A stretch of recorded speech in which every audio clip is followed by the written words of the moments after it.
Wa minhum, dan orang-orang munafik. Kalau disebut wa minhum berarti wa minal munafiki. Nah, itu man. Nah, ini kita akan masuk ke 75 ini, sengketa soal benarkah ini yang dimaksud soal Sa'labah. Ya, ayat surat At-Taubah ayat 75 ya. Betul ya? Nah, saya sendiri kurang yakin, tapi harus saya sampaikan. Jadi ayat 75 ini diyakini, banyak yang meyakini ini adalah merefer kepada kasus seorang sahabat bernama Sa'labah. Nah, katanya ya, saya sendiri nggak begitu yakin, tapi kita baca ayatnya. Wa minhum, dan diantara orang-orang munafik itu man, ada someone ahadallah, yang bikin komitmen dengan Allah. Apa komitmennya? Jadi rupanya ini sahabat kecapean dalam kemiskinan, capek jadi orang miskin. Ada yang masih belum capek miskin? Ada.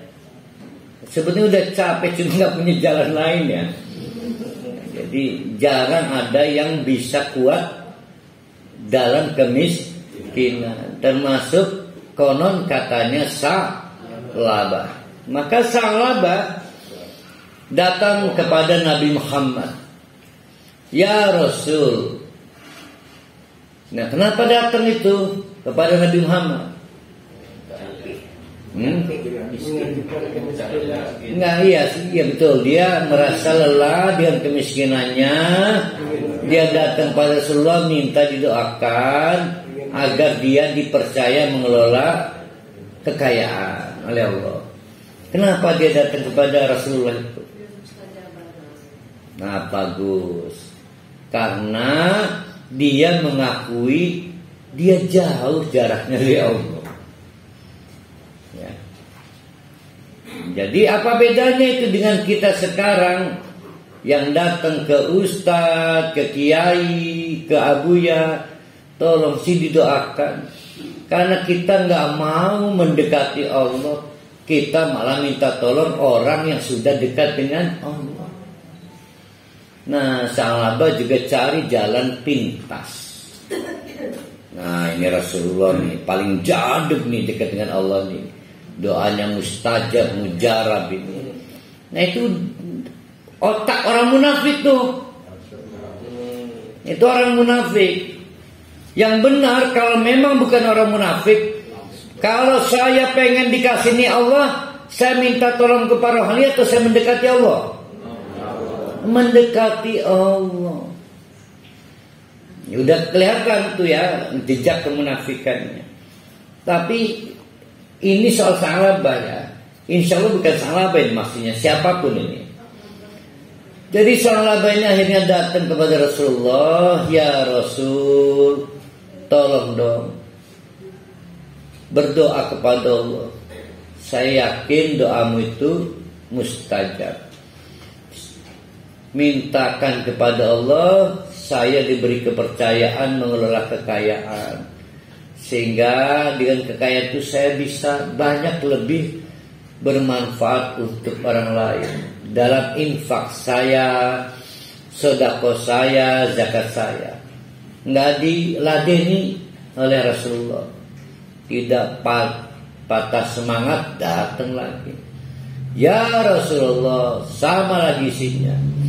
Maka kali ini dinasihati oleh Rasulullah, ya Sa'labah, sedikit harta disyukuri lebih baik daripada banyak harta tapi sulit kamu syukuri.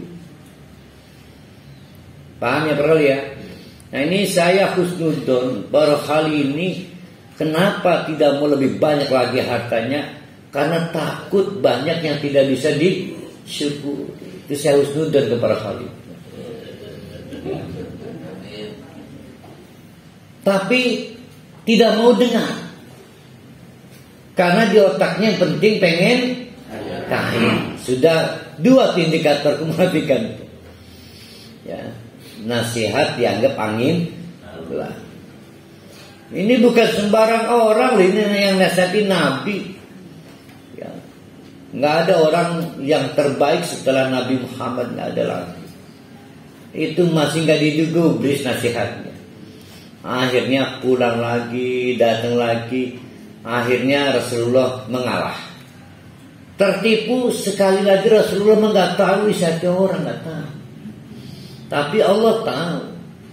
Maka sebagaimana yang dimaksud, Allah menguji Sa'labah dengan kekayaan.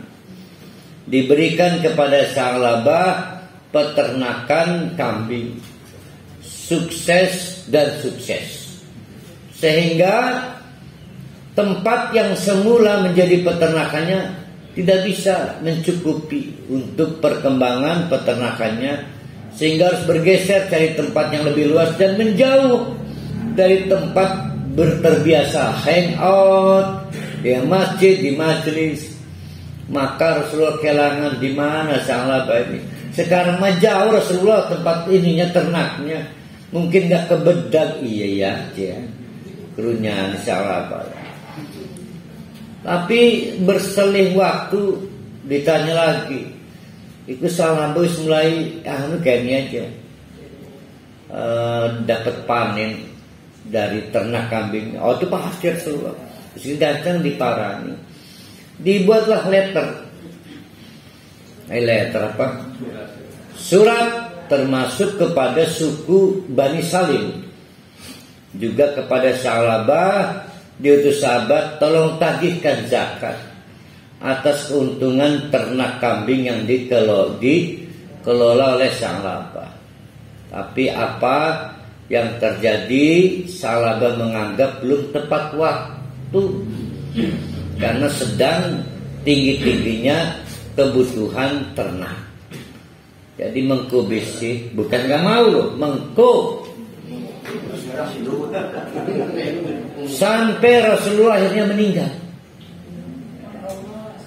Ya, sampai akhirnya Rasulullah meninggal. Sebelum meninggal, kononnya, nanti kita teliti lagi ceritanya, silakan diteliti.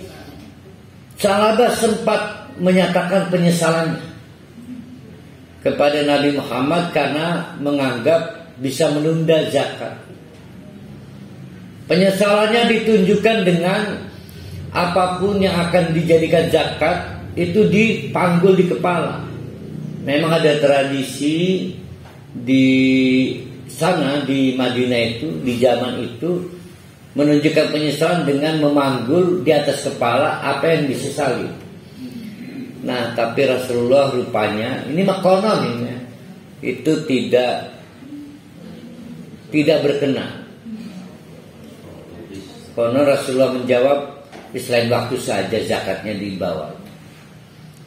Sampai akhirnya Rasulullah meninggal, kepemimpinan diteruskan di Khalifah Abu Bakar As-Siddiq. Sa'labah tidak pantang menyerah, menunjukkan penyesalannya. Apalagi setelah dinasihati oleh keluarganya. Karena apa yang terjadi pada Sa'labah viral. Sa'labah gak diakui sama Rasulullah. Keluarganya malu. Maka keluarganya silih berganti datang. Sa'labah silahnya apa nih sih? Makonon itu orang ingat asal muasalnya. Kenapa kulit lupa pada kacangnya? Apa? Kacang lupa pada kulitnya. Maka semakin bersemangat Sa'labah untuk menunjukkan penyesalan.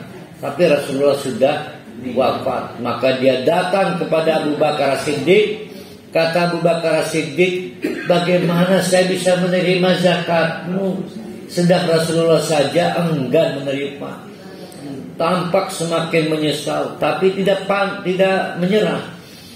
2 tahun kemudian Abu Bakar As-Siddiq wafat, dan kepemimpinan berpindah kepada Khalifah Umar bin Khattab. Dicoba lagi oleh Sa'labah, datang lagi, dipanggul di atas kepalanya. Tapi kata Khalifah Umar bin Khattab, apa yang bisa saya lakukan? Kalau Rasulullah saja enggan menerima, apa daya saya? Sampai akhirnya Sa'labah meninggal dunia. Ini sulit, cerita ini sulit. Ada dua hal yang harus kita pikirkan. Prinsip keislamannya nggak ketemu di sini. Karena kaidah agama Islam itu wajib menerima taubat orang. Nggak mungkin Rasulullah sekejam itu. Ada yang bilang hadisnya doib. Nggak, ini mah bukan cerita hadis ini. Bukan bicara hadisnya, bicara ceritanya. Ya. Nggak mungkin Rasulullah seperti itu digambarkan. Ya, nggak mungkin. Sisi kedua, ditiru lagi oleh Abu Bakar, ditiru lagi oleh Umar bin Khattab. Jadi, nah syukur kalau diketemukan hadisnya, dongeng syukur. Oleh karena itu, saya lebih menganggap ayat berapa ini? 75 ini wa minhum itu sifatnya umum siapapun.